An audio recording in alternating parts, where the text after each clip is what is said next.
বাংলাদেশের বিভিন্ন স্থানে শিক্ষা প্রতিষ্ঠান গড়ে উঠেছে, কিন্তু কিছু প্রতিষ্ঠান নিজের ইতিহাস এবং শিক্ষা ব্যবস্থার কারণে অনন্য হয়ে দাঁড়িয়েছে। বোয়ালিয়া উচ্চ বিদ্যালয় তেমনই একটি প্রতিষ্ঠান। এটি প্রতিষ্ঠিত হয় 1968 সালে। তৎকালীন চেয়ারম্যান জনাব মোহাম্মদ নুরুল হক এই বিদ্যালয়টি প্রতিষ্ঠা করেন।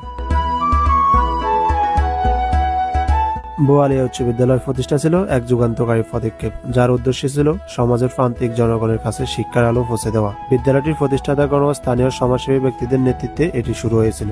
শুরুর দিকে বিদ্যালয়টি ছিল একটি ছোট্ট প্রতিষ্ঠান, তবে সময়ের সাথে সাথে এটি তার পরিধি ও মান বাড়িয়েছে। আজকের দিনে বোয়ালিয়া উচ্চ বিদ্যালয় শুধুমাত্র একটি একাডেমিক শিক্ষা নয়, বরং সৃজনশীলতা, সাংস্কৃতিক মূল্যবোধ এবং শারীরিক গঠনও অগ্রণী ভূমিকা পালন করছে।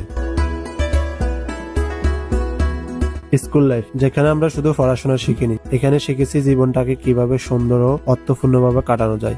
স্কুল লাইফ আমাদের জীবনে একটি অমূল্য অধ্যায়। কে কে আপনার স্কুল লাইফে মিস করতেছেন কমেন্ট বক্সে জানাবেন। দেখা হয়ে যাবে অন্য কোনো ভিডিওতে। ভালো থাকবেন সবাই। আল্লাহ হাফেজ।